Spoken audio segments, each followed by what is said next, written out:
नमस्कार दोस्तों, अनकही अनसुनी वाल्मीकि रामायण में आपका स्वागत है। दोस्तों, इस एपिसोड में हम आपको सुनाते हैं रामायण से जुड़ी कुछ ऐसी बातें जो हमारे सुनने में नहीं आई है और ना ही किसी ने हमें बताई है। ऐसी ही जो रोचक बातें हैं, जो कहानियां हैं, जो वाल्मीकि रामायण में बताई गई है, उसे ही हम आपको बताते हैं। और यह सभी बातें हम जानते हैं गुजरात के प्रसिद्ध ज्योतिष एवं धर्म के बड़े ज्ञाता ज्योतिषी चेतन पटेल से। पिछले एपिसोड में हमने जाना कि मारीच की बात मानकर रावण लंकापुरी वापस चला आया था। आगे चेतन जी से जानते हैं कि रावण को वापस आया देख राक्षसी शूर्पणखा ने रावण को राम के प्रति कैसे भड़काया और सीता जी के लिए कैसे उकसाया, फिर कैसे वो सीता जी का अपहरण करने चला गया। मारीच की बात सुनकर अहंकारी राक्षस में भी, रावण में भी अकल आ गई थी। जब मारीच ने उस तरह बताया कि तुम अपने मन, दिमाग, हृदय, हर जगह से राम को मारने की बात निकाल दो और सीता जी का अपहरण के बारे में तो कभी मत सोचो। वह बात सुनकर रावण अपनी लंकापुरी में वापिस आ गया था। उधर लंकापुरी में थोड़ी स्वस्थ हुई शूर्पणखा जब देखती है कि रावण का विमान वापिस आ गया है,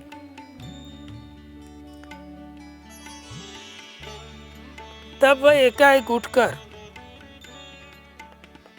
महल की राजसभा में पहुंच जाती है और विलाप करती हुई रावण को कहती है, आप तो गए थे उसको मारने के लिए, फिर क्यों वापिस आ गए।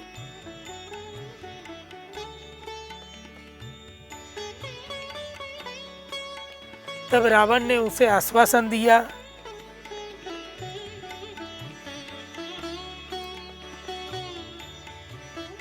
कि मैं तुम्हारे लिए उसे मारूंगा, किंतु अभी तुम 2 घड़ी रुक जाओ। तब रोती बिलखती हुई शूर्पणखा रावण को उकसाने के लिए आगे कहती है, क्या तुम्हें पता है राम की वह भार्या सीता संसार की सबसे सुंदर स्त्री है, और क्यों मेरा ये हालचाल हुआ है क्या तुम्हें पता है। मेरे जो ये नाक और कान कटे हैं उसकी वजह तुम्हें क्या पता। रावण ने बताया कि ऐसा क्या हुआ। तब उस कुटिल शूर्पणखा ने कहा कि उस सुंदर स्त्री को मैं जबरन तुम्हारी भार्या बनाने के लिए यहाँ लेके आना चाहती थी। तभी उस क्रूर लक्ष्मण ने अपनी तलवार से मेरे नाक कान काट लिए थे और मुझे कुरूप बना दिया था।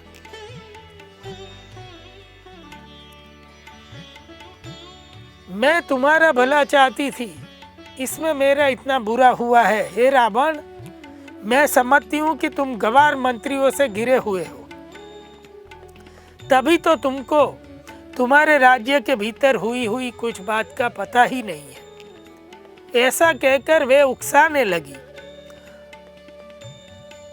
तुमने तुम्हारे क्षेत्र में ही गुप्तचर नहीं तैनात किए हैं, यह इसी की वजह है। तुम्हारे 14,000 स्वजन मारे गए हैं और जनस्थान उज्जड़ हो गया है। इसका तुम्हें अभी कुछ पता नहीं है। खर और दूषण मेरे अपमान का बदला लेने गए थे, जिन्हें राम ने मार दिया है। राक्षस राज, यदि तुम सीता को अपनी भार्या बनाने की इच्छा रखते हो तो शीघ्र ही श्री राम को जीतने के लिए अपना दाहिना पैर आगे बढ़ाओ। यदि तुम कायर नहीं हो, यदि तुम अपनी बहन का बदला लेना चाहते हो,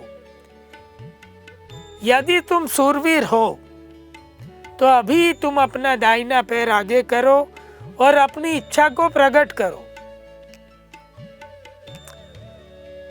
यह सब सुनकर और मेरी दुर्दशा देखकर भी तुम्हारा कर्तव्य है कि तुम राम और लक्ष्मण का वध कर लो, और इसका निश्चय तुम्हें खुद लेना चाहिए। इसमें तुम्हें किसी मंत्री की सलाह की आवश्यकता नहीं है। शूरपंखा ने इसी तरह रोंगटे खड़े कर देने वाली बातें कहकर रावण को उत्तेजित कर दिया था। तुरंत ही रावण अपने सिंहासन से खड़ा हो गया था और अपनी रथशाला में चला गया और अपने सारथी को आज्ञा दी कि मेरे रथ को जोतकर तुम अभी क्षण भर में उड़ चलो। तुरंत ही सारथी के रथ लाने पर रावण अपने उस गधों से जुते हुए रथ को सवार होकर आकाश मार्ग से फिर से पंचवटी की ओर निकल पड़ा। आकाश मार्ग में जाते हुए रावण ने रास्ते में सब और बहुत से श्वेत विमानों को देखा। इच्छा अनुसार उड़ने वाले उस विमान में पुण्यशाली आत्मा पुरुषों को देखा, जिन्होंने अपने तपस्या और पुण्य बल से अनेक लोकों को पाया है। ऐसे पुण्यशाली आत्माओं के विमानों को देखा।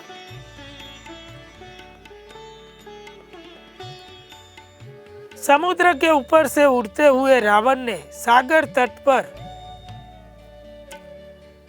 सुभद्र वट नामक एक विशाल बरगद के वृक्ष देवता को देखा, जिसकी चारों ओर से योजन तक फैली हुई शाखाओं को देखा। कई महर्षियों को उस वट वृक्ष के नीचे तप ध्यान में लीन देखा। यह वही वट वृक्ष था जिसकी शाखा पर किसी समय महाबली गरुड़ एक विशालकाय हाथी और कछुए को पंजे में दबाकर खाने के लिए आकर बैठ गए थे। पक्षियों में श्रेष्ठ महाबली गरुड़ ने वृक्ष की उस शाखा को सहसा अपने भार से तोड़ डाला था। उस वट वृक्ष के कुछ दूर आने पर रावण को एक वन के भीतर फिर से वह आश्रम दिखाई पड़ा। उसी आश्रम में काला मृग चर्म धारण किए हुए मारीच दिखाई पड़े। उसने अपना रथ वहीं उतरवाया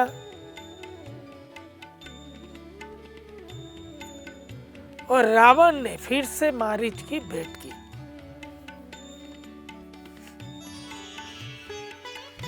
मारीच ने रावण को देखकर तुरंत पूछा, आप क्यों वापस चले आए? आपके वापस आने का क्या कारण है? जब मारीच ने पूछा तब रावण ने कहा कि राम ने जनस्थान में मेरे 14,000 राक्षसों के साथ खर और दूषण और त्रिशरा जैसे महाबली राक्षसों का विनाश कर दिया है। वह क्षत्रिय कुल का कलंक राम ही उस राक्षस सेना का घातक है।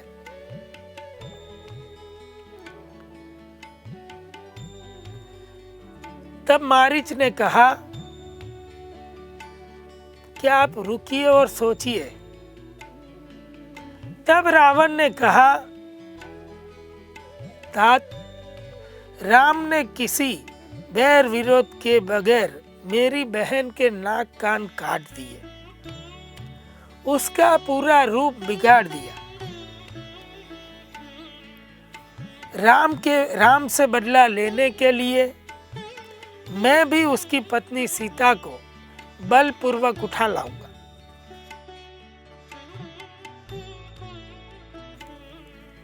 तब उस कार्य में तुम्हें मेरी सहायता करनी चाहिए और तुम ही समर्थ हो मेरी सहायता करने के लिए, क्योंकि बड़ी से बड़ी माया रचने के प्रयोग में तुमसे कुशल इस संसार में कोई नहीं है। निशाचर, मेरे कहने पर मैंने एक युक्ति सोची है। मेरे कहने पर तुम एक सोने के मृग बन जाओ और राम और सीता के आश्रम से दूर सीता जैसे तुम्हें देखे इस प्रकार विचरण करने लगो। जब स्त्रियों के स्वभाव के भांति सीता श्री राम से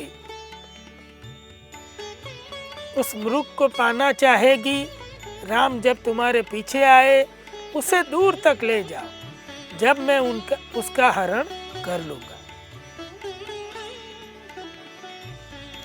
रावण की बात सुनकर मारीच ने हाथ जोड़कर रावण से कहा, राजन, पता लगता है तुम कोई गुप्तचर नहीं रखते, इसीलिए तुम निश्चय ही श्री रामचंद्र जी को बिल्कुल ही नहीं जानते। वह पराक्रम में वरुण और इंद्र से भी तेज है। कहीं ऐसा ना हो कि राम कुपित होकर समस्त लोगों को राक्षसों से शून्य कर दे। कहीं जनक नंदिनी सीता तुम्हारे जीवन का अंत करने के लिए तो उत्पन्न नहीं हुई, मुझे ऐसा भी विचार आता है। राक्षस राज, तुम विभीषण आदि धर्मात्मा मंत्रियों से भी एक बार सलाह कर लो, ऐसा मेरा निवेदन है, और उसके पश्चात अपने कर्तव्य का निश्चय करो।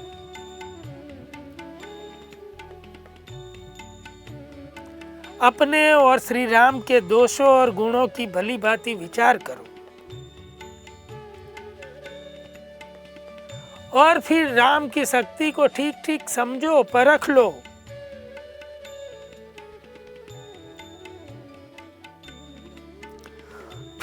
फिर क्या करना है, क्या तुम्हारे हित में है, क्या अहित में है, उसका निश्चय करके तुम्हें कोई कार्य करना चाहिए, ऐसी मैं सलाह देता हूं और समझता हूं। श्री राम के साथ इस तरह उतावली में युद्ध करना तुम्हारे लिए जरा भी उचित नहीं है। निशाचर राज, एक समय की बात है कि मैं अपने पराक्रम के अभिमान में आकर पर्वत के समान शरीर धारण करके ऋषियों का मांस खाता था।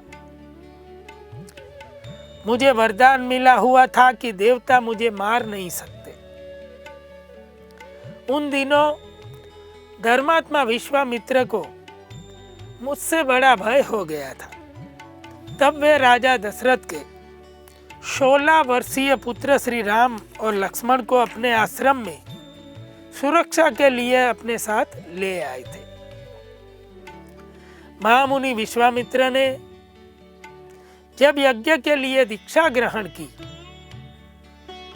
तभी मैं अपने विशाल शरीर के साथ उनके आश्रम के भीतर घुस आया था। जब श्री राम की दृष्टि मुझ पर पड़ी तब मैंने श्री राम को 16 वर्ष का बालक समझकर उसकी अवहेलना की थी और बड़ी ही तेजी से विश्वामित्र जी की यज्ञ वेदी में मैं विघ्न डालने के लिए आकाश में दौड़ पड़ा था। इतने में ही यही पराक्रमी श्री राम ने मुझ पर अपना एक बाण चला दिया था, जिसकी चोट से मैं आज भी नहीं उभरा हूं। और उस समय उस बाण की चोट से मैं 100 योजन दूर समुद्र में जाकर गिरा था और किसी तरह जीवित बच गया हूं। श्री राम के उस बाण के आघात से मेरी मृत्यु तो नहीं हुई, परंतु उस आघात से मैं दीर्घ काल के लिए अचेत तो जरूर हो गया था। श्री राम ने उस समय मेरे उन सभी सहायकों को मार गिराया था जो मेरे साथ गए थे। इसीलिए हे लंकापति, मैं तुम्हें निवेदन करता हूं, जब उस समय राम ने सुबाहु जैसे पराक्रमी राक्षस को भी अपने एक ही बाण से मार गिराया था, इसीलिए तुम्हें निवेदन कर रहा हूं,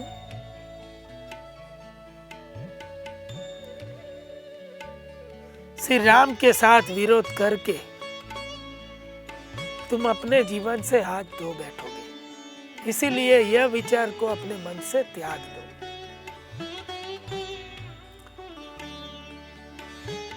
रावण को इस प्रकार समझाते हुए मारीच ने उन्हें अपनी और एक घटना सुनाने को कहा था।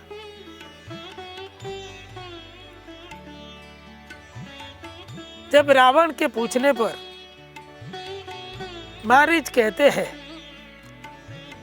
कि राम ने मेरी एक और बार भी दुर्दशा कर दी थी,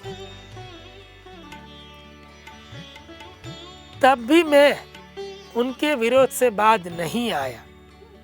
फिर एक दिन मृग रूप धरकर 2 राक्षसों के साथ मैं दंडकारण्य वन में गया था।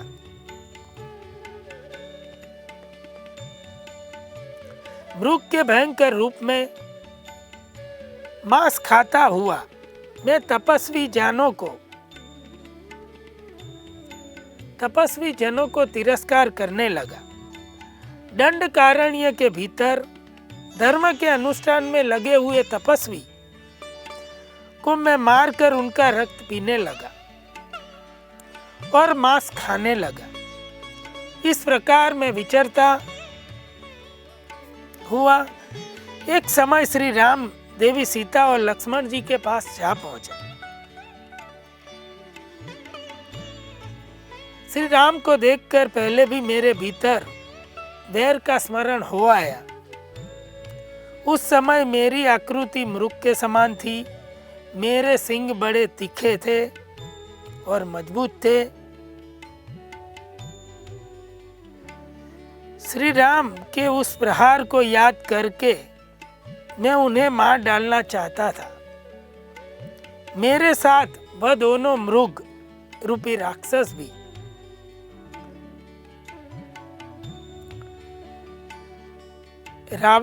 श्री राम पर आक्रमण करना चाहते थे।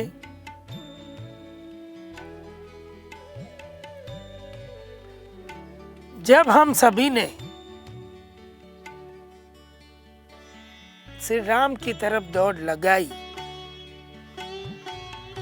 उन्हें मार डालने का प्रयास किया, श्री राम ने अपने पराक्रम को जानते हुए अपने धनुष पर 3 बाण का संधान किया और हम पर छोड़ दिया। मैं तो पहले से ही श्री राम के पराक्रम को जानता था, इसीलिए तुरंत ही उछल उछल कर वहां से भाग निकला। किंतु मेरे वो दोनों साथी राक्षस जो राम के बारे में नहीं जानते थे, वे वहीं बाणों से मारे गए। इस बार फिर राम के बाण से मेरी तरह मैंने किसी तरह छुटकारा पाया है और मुझे ये नया जीवन मिला है। अब मैं इस बात से सीख लेकर सभी दुष्कर्म छोड़कर सन्यासी का जीवन जी रहा हूं और सभी दुष्कर्मों को मैंने परित्याग कर दिया है और इस आश्रम में रहकर तपस्या में लगा हुआ हूं। अब मुझे एक एक वृक्ष में, एक एक पत्तों में, हर जगह श्री राम दिखाई पड़ते हैं और जो मुझे पासधारी यमराज के समान प्रतीत होते हैं। सपने में भी श्री राम को देखकर मैं अचेत सा हो उठता हूं। रावण, मैं श्री राम के प्रभाव को अच्छी तरह जानता हूं, इसीलिए कहता हूं कि तुम श्री राम के साथ किसी तरह का वैर अपने मन में मत पालो। तुम मेरे बंधु हो, मैं तुम्हारा हित की इच्छा से यह सभी बातें तुम्हें बता रहा हूं। मारीच की यह बात सुनकर बड़ी ही कठोर वाणी से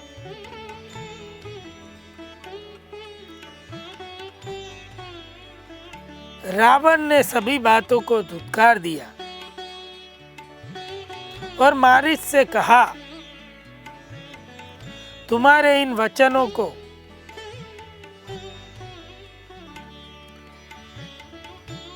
अब यहीं रोक लो। मैंने निश्चय कर लिया है, मैं यह किसी बातों से नहीं डरता। मैं तीनों लोकों को जीतने की क्षमता रखता हूं, अतः मैं ऐसे छोटे छोटे बाणों से थोड़ी डरूंगा। मैंने निश्चय कर लिया है और मैं किसी तरह विचलित नहीं हूंगा। जिसने युद्ध में खर का वध कर दिया है, जिसने मेरी बहन शूर्पणखा के नाक कान काटे हैं, जिसने मेरे 14,000 सैनिकों को मार गिरा है, उस राम की भार्या का मैं अवश्य हरण करूंगा। ऐसा मेरे हृदय में मैंने विचार कर लिया है और इसे तुम तो क्या इंद्र आदि सभी देवता या सभी संसार के असुर मिलकर भी नहीं बदल सकते। इस प्रकार उस घमंडी रावण ने मारीच की बात नहीं मानकर निश्चय कर लिया था। जैसे कि हमने चेतन जी से सुना कि रावण ने दोबारा मारीच के पास पहुंचकर उसे मायावी स्वर्ण मृग बनने के लिए उसे जबरन तैयार कर दिया। अब आगे जानेंगे अगले एपिसोड में किस तरह स्वर्णम मृग बनकर मारीच सीता जी को लुभाने गया था और सीता हरण का पूरा वाकया क्या हुआ था। तब तक के लिए आज्ञा दीजिए, नमस्कार। राम जय सीता।